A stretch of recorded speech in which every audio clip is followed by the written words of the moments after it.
wasn't going to last. But No. yeah.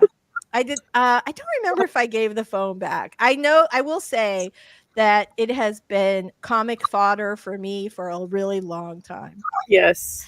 All right. Ooh, worst present. I was a home cooked Cornish hen dinner for my boyfriend. It looked great, but it was frozen solid in the center. But see, That's like with that, I go, that's the thought. That's a thought that counts. You're trying to make a beautiful dinner, and I get sometimes these things happen.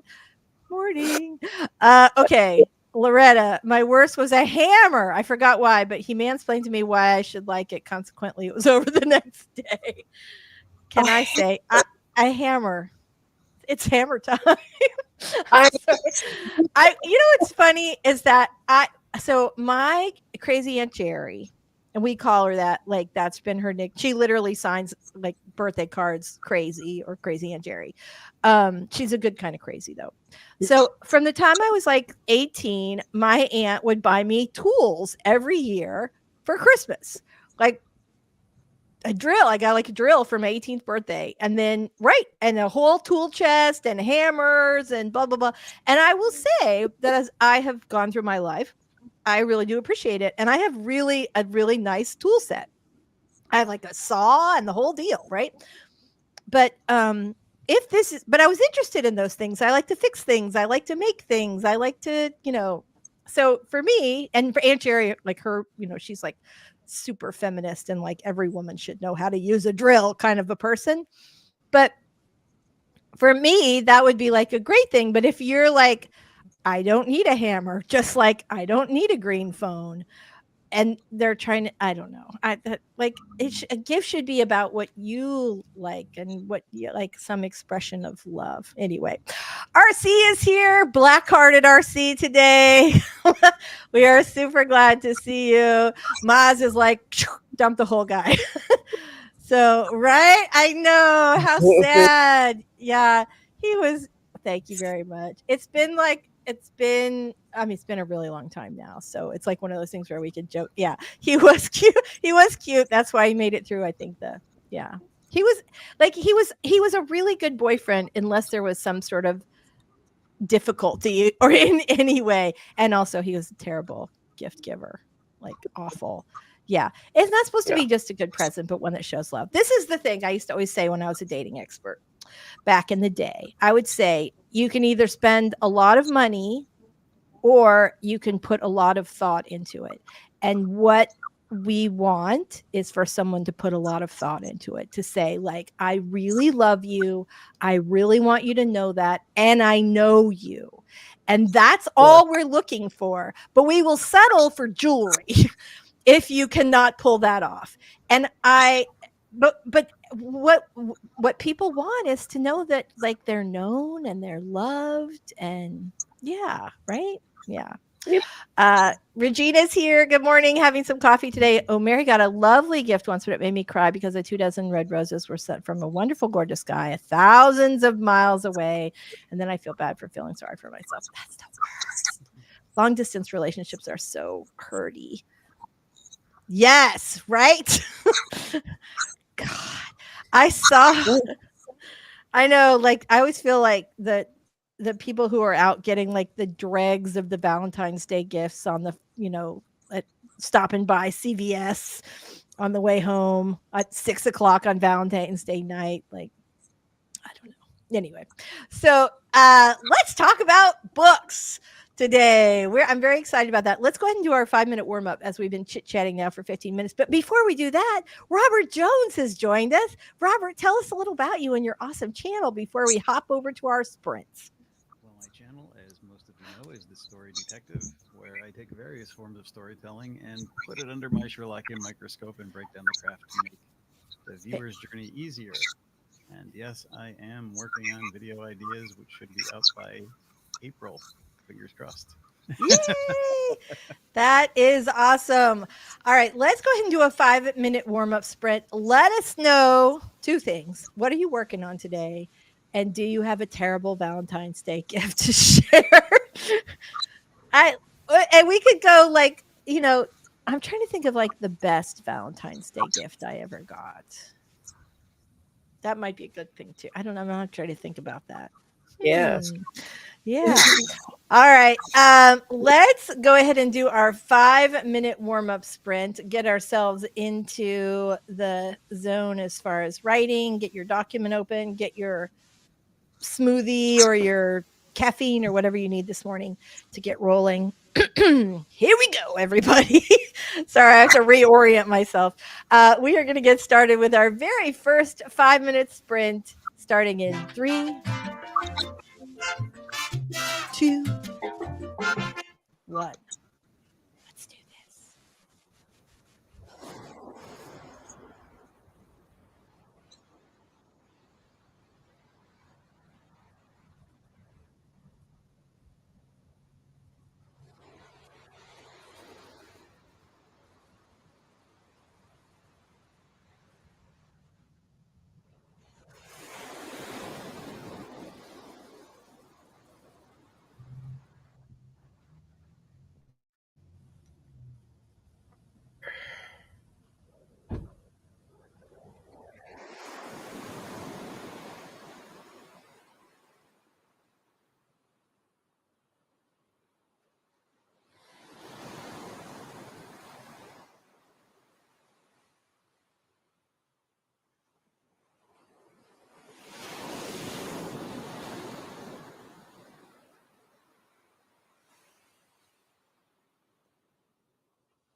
All right, we are back. Let me get rid of that timer. So, oh, I just got really dark. That was weird. I don't know. Oh, wait, that's odd. Like my temperature. Like anyway, sorry, it doesn't really matter. But yeah, that was really weird. So what are you guys going to be working on today, Michelle? What are you working on? We lost Michelle. Hold on. Oh, she's back. Hold on. I am. I don't know They're what removing happened. old Michelle. Oh, sorry about that. So, Wi-Fi. what are you guys going to work on today? I am hopping around between brainstorming a client thing and my own 2 projects. Excellent. How about you, Robert? What are you doing today? I am still editing and working on rewrites. I should be at the end of the first quarter today, if not beyond. Last week was kind of a sketchy week, but so far this week I'm moving ahead like clockwork. So that's good. Oh, nice. Very nice. I just finished a ghostwriting project last night, and I have some other client projects to work on this week, but I'm also trying to finish up my book. Oh, I got Michelle again. Hold on. I'm sorry. It's okay. We're just gonna. We can have 9 Michelles in the bullpen. That's okay. The more Michelles, the better. Yeah. I think it's always a good thing. So Kim has a great question. I'm talking to my students tonight about world building, and it would be awesome if I could maybe toss them a quote from one or all of you about world building. And of course, I said yes. We would love to talk about world building today. So you guys think about your best world building advice, and we're going to pop that up in the chat for Kim. And let's see, somebody just told me big census. Sometimes cute is just not cute enough. Yes, true, so true. So Lainey's going to be working on 2 chapters in her work in progress today. Never been much for Valentine's Day, but my niece made me a lovely card this year. I have always loved Valentine's Day. And then I, like, for a long time, I'm a romance writer, so what would you expect? And a dating former dating expert. But then after talking about it, like, forever, like doing so many interviews about Valentine's Day, it just does not quite have the same. I just don't quite have the same like feeling about. I'm like a lot more sort of low key about it now. So we had decided, the Horror Geek and I decided not to do anything for Valentine's Day except like bring home dinner, because we've had kind of a stressful month, and we're just like, that's our little gift to each other, is to just take a pass on this one, which I think can be kind of a nice thing too. Like it was, yeah, right. Like we're both too tired, and the last thing you want to do is kind of force that thing. All right, so Coffee Live reading Critique Partners' last chapter, emotional roller coaster, love that, and then continuing the draft short romance for their pen name, very nice. Victoria's working on a script for class, yay, Victoria. Kim is working on a poem for a contest. I'm not really a poet, but I love this. You know what? I think that there's some I think that can sort of stimulate new parts of your brain when you're working on writing in different kinds of formats, whether that's like songwriting or parody or, a short story, if you typically do full length books, that kind of thing.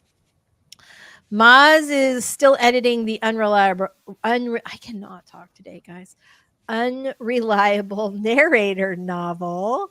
Say that 3 times fast. Slow going, but it's going. That's really good. Oh, my mother loves holidays. I do too. I'm such a nerd. I feel like I'm like your mom a little bit.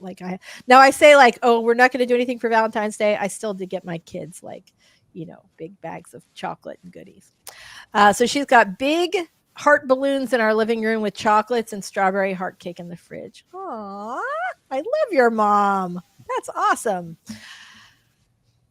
I always like to see the new world through the eyes of a main character, because it serves double duty. I learn about the world, but also the character's attitudes, perceptions, reactions to it. That's really great. That's really great. All right. So we are going to get started, you guys, with our first 20-minute writing sprint. And when we come back, we are going to talk a little bit about world building and some advice on that. So if you guys have some helpful tips on world building, that would be great. All right, contemporary romance. So my world is that I'm primarily in is Sarasota, which and like all types of Sarasota parts that used to exist that don't anymore, imaginary parts and real parts. But I think that the sort of fundamentals of world building apply whether you are writing fantasy or horror or romance or anything else. So we'll talk about that when we come back today. All right, here we go. Let's go ahead and do that 20-minute writing timer. Dun, dun. All right, everybody. So I'm super excited today. I always feel like super motivated after I finish a new project. But because I finished it sort of late yesterday, I did not like kind of set out my to-do list for today. And so that's the first thing I'm going to do this morning to get organized. Okay, here we go, everybody. Starting in 3, 2, 1. Let's sprint, make it count.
All right. Very nice. So glad to see you guys back. How did everybody do on that last sprint?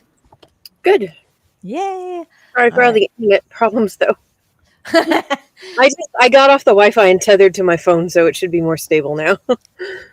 It was kind of funny because it like makes this little like bloop noise when you leave or come back. And a lot of times I didn't, I was writing, so I didn't notice you had frozen until you came back in. Yeah. Like, yeah, so it was kind of funny. But then I go like, oh, there are two Michelles. So we got some great comments on world building.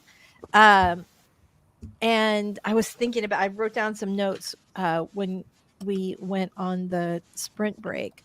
So let me just pop this. So Maz says I'll sometimes have characters chat to each other about a topic to see if it reveals more about the world if I'm struggling. Michelle had some great world building advice. Every time you create something new, a setting, a spell, a creature, ask yourself, why does this matter? As in, how does it serve the plot, the main character's arc? Why is this piece of the world essential to the story? Victoria, I thought this was really great. The chapter I just read talked about your characters in the world being either natives, tourists, or colonizers, which I think is a really good way to sort of look at that. And there you go. Kim says, great advice. Fantastic. Robert, do you have thoughts on this? Yeah, I've got a lot. I've got some world building actually, and I would say start with, well, whether you start with character or plot, think of your world in terms of how it's going to affect the character. Think about, the politics, the land, how they survive. Are they people who have to live off the land? Are there businesses? Do they trade? Do they barter? All that stuff. But how does it affect your characters' fears, their wants? They kind of have to balance one another out, and it has to make your character's journey difficult. All the problems are going to be around that world as well as the characters, because the world supports the characters and the villains and their agendas. So Excellent. Really good advice. I think that I would just jump off of what you just said, because I like using a religion or a government entity to sort of impact the characters can be a really powerful way to do that. If you think about, there's always somebody in charge, and maybe it's a religious organization, maybe it's a government organization, maybe it's some sort of like a cartel or something, but just looking at how those types of organizations within your societal structure of your world impact your characters. I think probably for me, the first thing that I want to figure out when I'm figuring out world building is, what does your society in your world value the most, and what do they value the least? So if you're thinking about, like, in our society, right? Are they valuing warriors the most? Is it celebrities? Is it people who do magic? Is it, where do your characters fit in that society, and where do the other what are the society's values? And I think that is like a really good place to start. yeah. And then the other thing, I think that this is something I'd heard years ago, and I think it's so smart, and people fail to do it, but it's sort of simple. And that is, you want to make sure that you're not using real world idioms in your fictional world. Obviously, if you're doing a contemporary romance in Sarasota, then it's perfectly fine to use real world idioms. But if you're creating like a fantasy world, you don't want to say something, you don't want to have your characters saying something that would not have that we wouldn't say in that world. And I think a really good example of not doing this is like Game of Thrones, where the characters would often thank the old gods in the new. Like that was sort of just like recurring thing, where they, like, instead of saying thank God when something happens, they'd say, oh, thank the old gods and the new. And so that sort of language makes your world more unique. Mm-hmm. And the other thing is, like, when we talked about, I had mentioned earlier that I set all my books in Sarasota. which is, a place I know and love. And I think that's something, even if you are creating a a completely fictional world, to have some things that are rooted in geography or situations that you're familiar with. Going back to Game of Thrones again, a lot of what happens in those books is taken from all the sort of royal battles in Europe, back in the day. And I think that's part of why, even though the world is much different and obviously dragons didn't really exist and all of that, I think that's part of why all of that feels so real, is that you're taking something real and then just really embellishing it for the Mhm. purpose of having this like phenomenal story. Yeah. Anybody else? Well, I agree with that. The thing about idioms and the things that we do here on Earth, there's a lot in things like Star Trek and Star Wars. One might be a long time ago, there are past ancestors, and another is in the future. But it still bugs me when, like, George Lucas does something where they're on this other world and there's this diner with aliens and the little robot rolling around on the wheel, and it looks like a 1950s kind of retro diner. Be more original than that. They need to have- That's funny that you say that, because I like the idea of like a 50s diner on some random plant. You know what I mean? Like, to me, that, like, I don't know, it's fun, but also I'm not as deep into that world as you are. it's fun. I get that it's fun, and I get the fact that, this could be something that we passed on, from a long time ago on another world, and we're developing the same things in ours. So they can kind of get away with it in stories like that. And I understand the fun of it, but, um, think about how they might eat in public, or what they're using for trade if they go to some place like a diner or a Right? How do restaurant. they pay? Yeah. In little gold bits or feathers or your galactic MasterCard? Like, how do you do that? Hey, Robert, would you move your mic closer to your adorable face, please? Thank you. So we can hear you a little Yeah, better. this thing keeps dropping because I got it unbalanced. That's the Oh, that's Hold the on. worst. It's That's like the falling worst. down. Um, but yeah, maybe they do, depending on their class or their society and their place in it, maybe they don't even eat at home. Maybe there is a group feeding time where there's almost like a place in their town where they go and they serve up whatever they're Like I don't know serving. why this popped into my head, like a pig trough, like Yeah, yeah. once a day or twice a day. I don't know how often you feed pigs. Probably twice a day at least, I would think. Like a dog, right? I don't know. If we have anyone with specialized pig knowledge, if you could let me know. Otherwise, I'm not going to be able to sleep tonight. I have to look that up on the internet. I love that. I think that's all good. Another thing is, one of the things I really love to do is start my books in media res, which is basically starting in the middle of the action. And I think that with world building, there's especially if it's a fantasy world building, that there's a sort of desire to like explain everything about the world right off the bat. And you really like, nobody wants to read that much exposition ever. But I think also that it works better if you're just sort of dropping in those little bits of, whether it's in dialogue or just a little bit of setting, and I think that sort of goes along with what you'd actually said earlier about having anything you're creating something new, you're doing it with intention. Like, why does this matter? How is this pushing the story forward, and how does it impact it? And I think you don't have to do that. I always thought Harry Potter did like such a nice job of introducing those magical elements a little bit until you're like fully, into this entirely magical world, that you get these little drips and drops and you're seeing it through Harry's eyes as he is experiencing it for the first time, which is another really good way to do it. If you're showing this brand new world through the eyes of a tourist. right. Mhm. Let's see. Ma says one of the books I was reading suggested not to go too far because you don't want to have to explain that a Smurf is a sheep constantly and so on. I guess it's getting a balance. Yeah. Unless Smurfs are relevant to the story, I'd probably just skip them, Yeah. or yeah, or right. You really don't, right, unless you don't want to have to explain what Smurfs are, and but God, for God's sakes, I'm never going to be able to get that word out of my head now. So you're gonna, you're Smurfs. Um, yeah, unless there's like a giant Smurf festival and everyone's getting ready for the giant battle of the Smurf festival. Like, do we worship the Smurfs?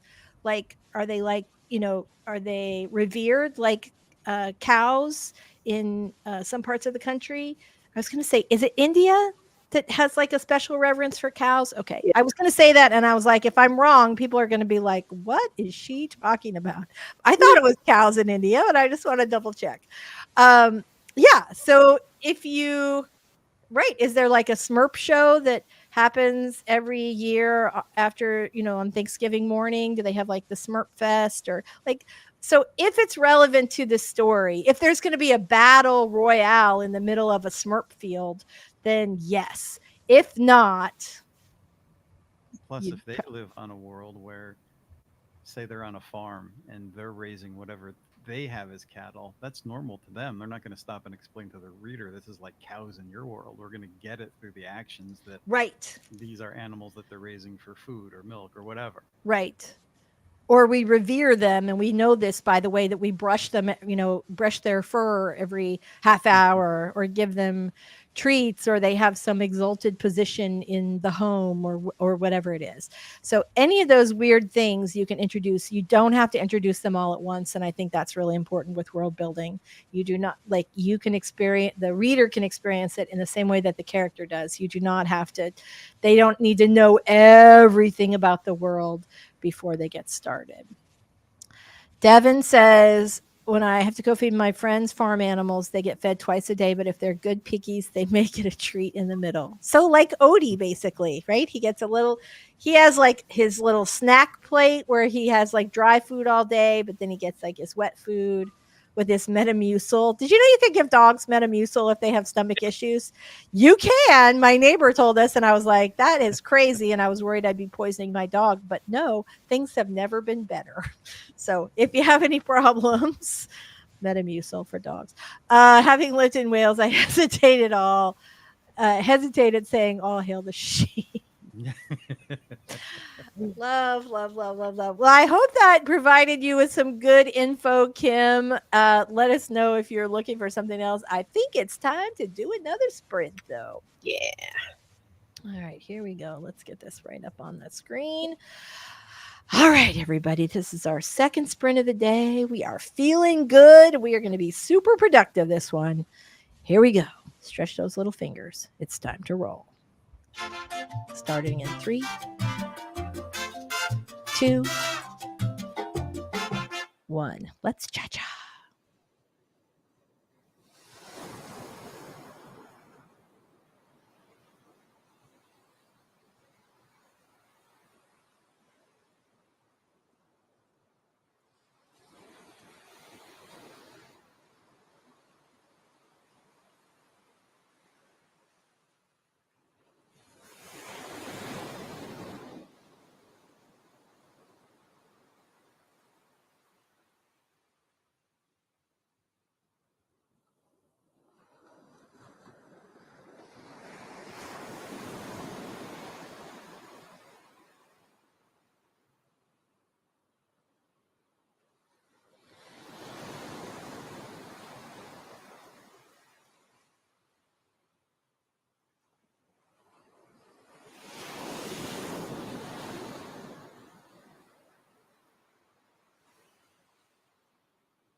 All right, here we go.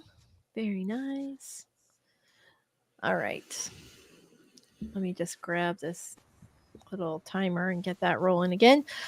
All right. So, interesting question, which I will pop up on the other. Once I get rid of this one, here we go.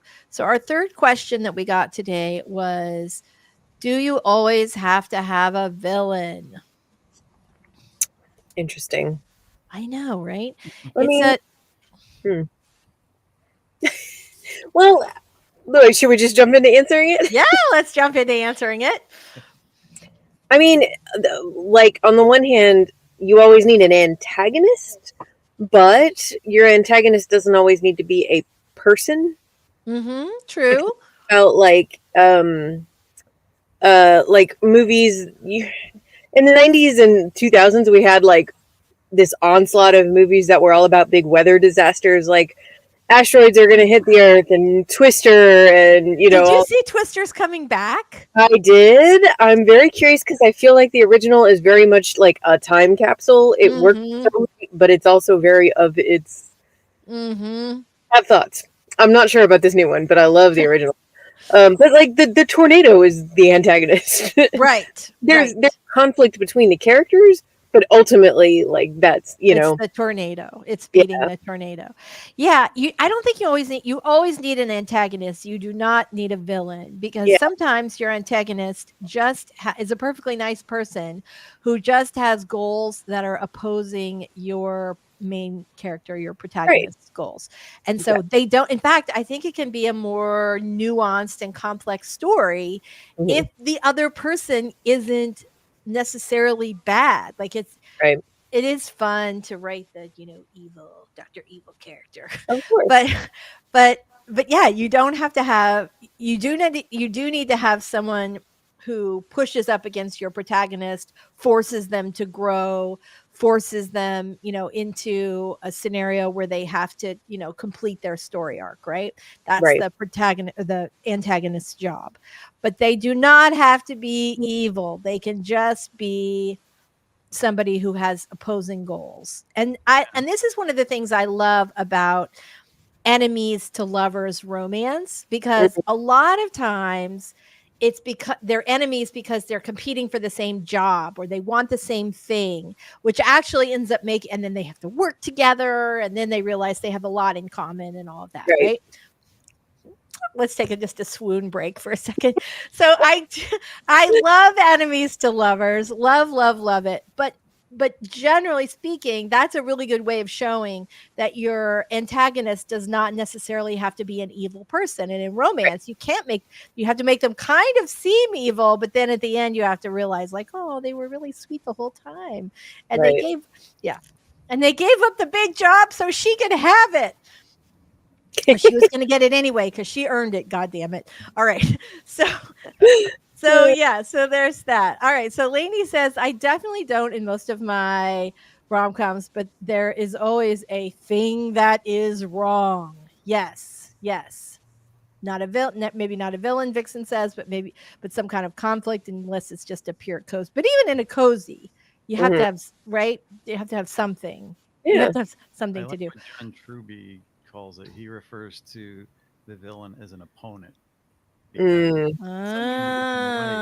your own family members of the own team. It could be your own inner struggles, which is more difficult to do. That's more literary novel, but there's always somebody looking out for your best interest, or even most villains believe that they are doing what's right. They're doing the right thing for them. But it's not necessarily selfish. They might just have that's like two different scientists might have completely opposing ideas on how to solve global warming, right? They both have an altruistic motive, but maybe one idea bumps up against or makes the other idea impossible. You can't both do it. And so you have this sort of natural competition in here. I love this question.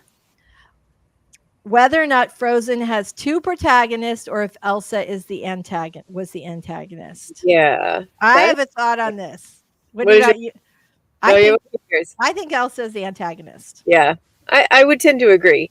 And I think it's interesting. I like there's a lot of debate about this within people who really love Disney movies, because Disney has over the years like really turned away from creating a classic villain in their movies. And like, okay, I love Encanto. I thought it was absolutely fantastic, but it has led to this rise of the villain is generational trauma. And I think like the people I listen to and kind of agree with, it's like, okay, we're kind of tired of this now. Can we get like our Ursulas and Jafars and Scars, like just these classic villains who are just doing evil? Because that's fun Right. too, you know. I mean, Yeah. I guess we do need both, but I love a classic villain personally. So I agree. I agree. Like, yes, I think there's room for all types of stories, but in particular with Disney, and this is interesting. I was just talking with one of my coaching clients this morning about how how like sometimes we end up getting um, like you have authors that'll write all different kinds of books, and sometimes their readership is confused, and I think that this applies to Disney as well, mhm, because we are used to a certain kind of villain from Disney and a certain type of story. yeah, Good triumphs over evil and all of this, and with something like generational trauma, it's really hard for good to triumph over evil in that right, kind of scenario.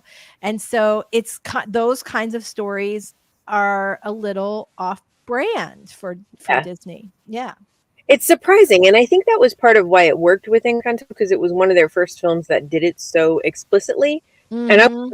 the thing about that film, I thought it was really beautiful and perfect.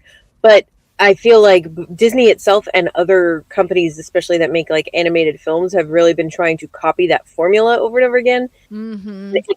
It doesn't always feel as authentic. And sometimes it Mhm. just feels like this story didn't really have a villain. It was just a family that needed to learn to get along or whatever, or like Right. the beginning, Right. Yeah. which isn't as exciting. It's not as exciting as, like, right, either that or some sort of situation that everyone has to pull together to overcome. Yeah. Yeah, I agree. I think especially in my Disney movies, I do like a good villain. I do Well, like that a good question villain. goes back to my next piece of advice, which was advice that I got from Saul Stein, who said, "Don't think of your story as having a villain. Think of it as having two protagonists. Even if Mhm. one is Mhm. irretrievably evil, they are still two protagonists competing for the goal, whatever it is." Right. Yeah. But if your story doesn't have any sense of danger and it just sort of ambles along, and they're all killing one another with kindness, you're probably going to kill your story. Right. You're definitely gonna kill your reader's attention span, that's for sure. I think this is interesting. So Victoria says, like, the sort of the group opinion was that she was the antagonist, but it was a surprisingly heated discussion. I love that. That's the kind of discussion we should be having in writing classes. And the truth is that it doesn't really matter the way that I mean, obviously the writer could tell us, like, did I see this person as a second protagonist or as an antagonist? But it's an example of sort of a softer antagonist where she is their goals are opposed, which is why they have all this conflict in the beginning, but they ultimately, want the same thing, which is for poor Elsa to not have to live all by herself and to be able to fulfill her queenly duties. So, and for Yep. everybody to have their happily ever after and lots of ice skating. Okay. So, but yeah, I could totally see, I could see how that argument could go both ways, Yeah, actually. for sure. All right, guys, let's go on our third sprint. Is that only our third? Hold the phone. It is. Is Yes. it? It doesn't feel like like usually I can tell if we've been extra gabby, but I feel like we've been taking care of business pretty well today. So, Yeah, for sure. all right. So let's go ahead. We're going to do our last sprint. We are going to make this one count. You guys have got this.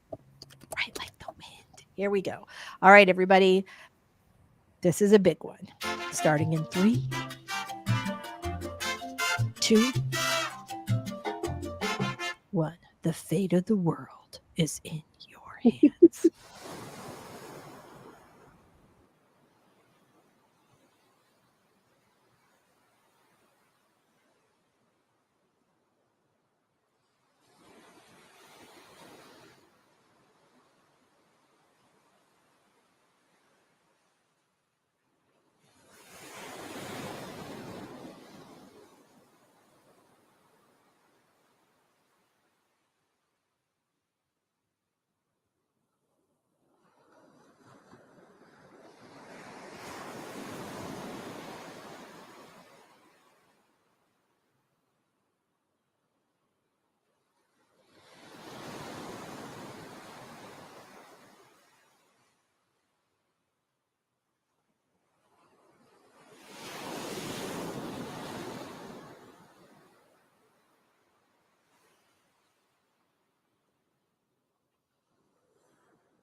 All right, fantastic. So, how'd you guys do on that last sprint?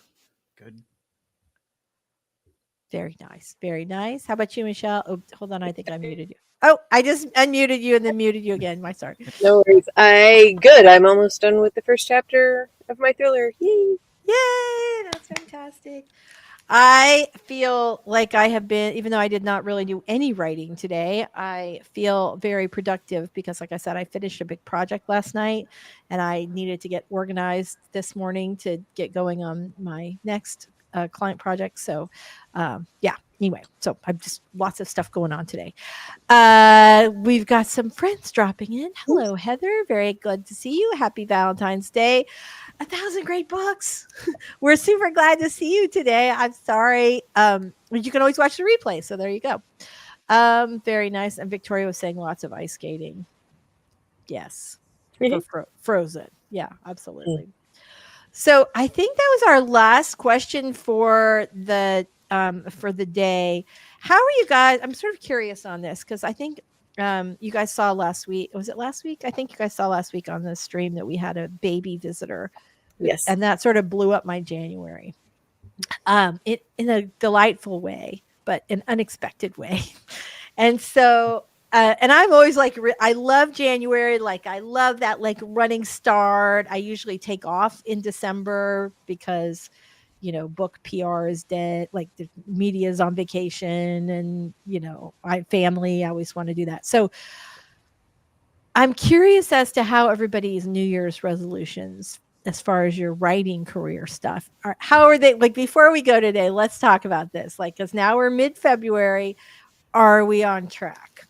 I am not on track. I will say February is my new January. How about you guys? I think, yeah, I set too big of New Year goals. I got like over the holidays, I got way over ambitious. Typical for me. But I kind of reassessed midway through January, and now I feel like I'm on track. I'm Now you're on working track. on my own books a little bit every day, and I'm keeping up with YouTube and enjoying it more than I was. So I feel like I am on track. Yeah. That's good. That's very good. How about you, Robert? Well, last year I started January like I hit the ground running, and then by February I slowed down, and then I kind of evened off as the year went on. This year I hit like a slow but steady pace. There were some weeks that I didn't get that much done, but I moved forward, and I think February has gradually picked up. So I would rather have that than like the January. You'd rather have like an upward trajectory. You'd be trending upward rather than trending down.